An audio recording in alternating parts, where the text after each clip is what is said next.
초콜릿은 달콤해 달콤해 달콤해 오렌지는 상큼해 상큼해 상큼해.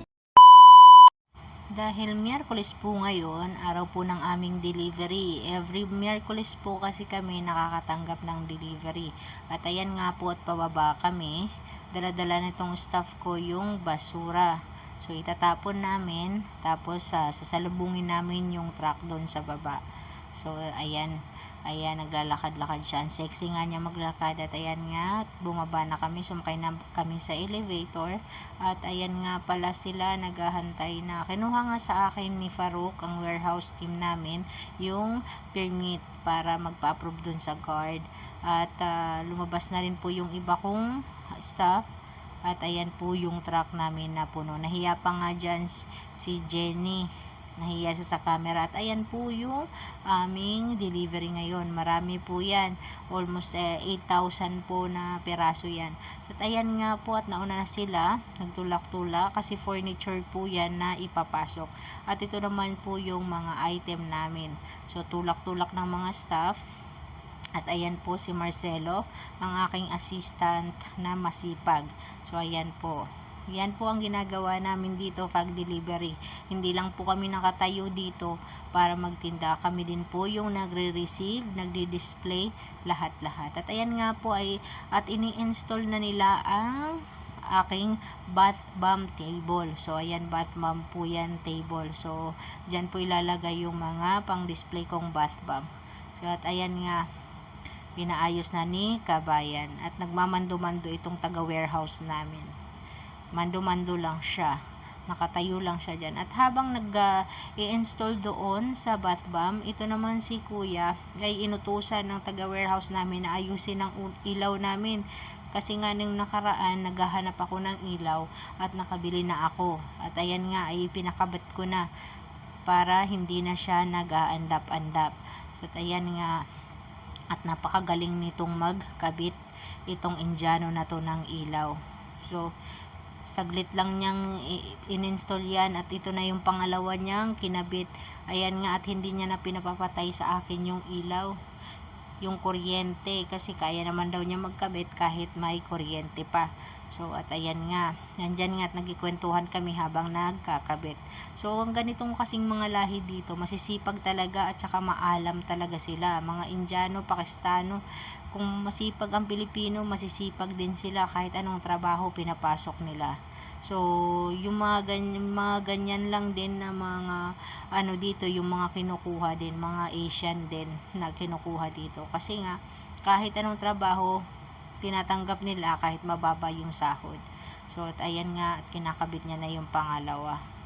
Habang nagkakabit nga sa dyan, sabi ko nga sa kanya na baka makuryente ka. Sabi naman niya, okay lang. Kasi pag nakuryente naman daw siya, makakakuha naman siya ng pera para sa pamilya niya.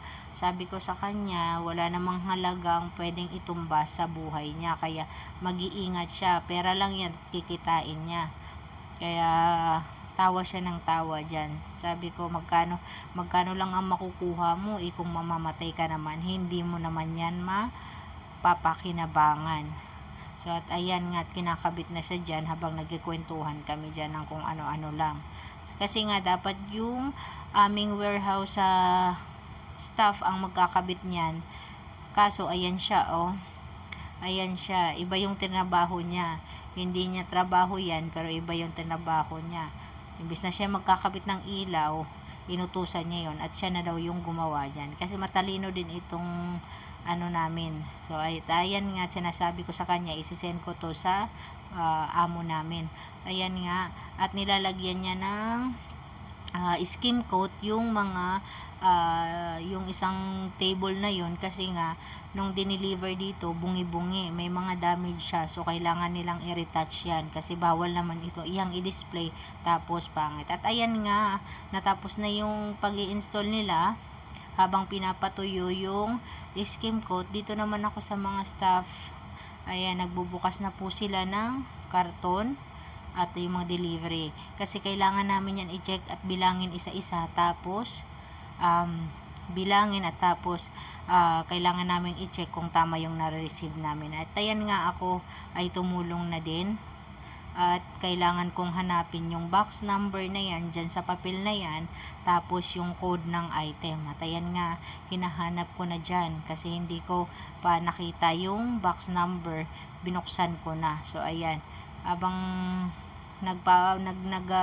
papakli-pakli ako ng papel dyan, ayan, nahanap ko na yung code niya. Dinoble check ko uli kasi bawal magkamali, kasi pag nagkamali ako, matcha-charge or ma-credit yun sa aming shop. So kailangan talaga tama yung pagre-receive. So andyan nakalagay yung box number, tapos yung mga laman ng box, andyan nakalagay yung code. So chichinechekan namin yun kung tama yung bilang, tama yung code, at ayan nga, at nahanap ko na siya. At dito naman, tapos na po akong mag-stall ng aming bath bomb. Yan po yun. Yan yung aking dinisplay na bath bomb. Yan po yung nilalagay sa bathtub, tapos bumubula, tapos magre-relax ka na habang nakababad ka. At ayan po yung nag-display niyan, at tapos na. At ayan nga siya. 'Di ba? Ang ganda niyang tingnan pag naayusan na. So ayan, lahat yan ay bath bomb. So ganyan kaganda yung bath bomb dito sa Momo. So hanggang dito na lang. Salamat sa panonood.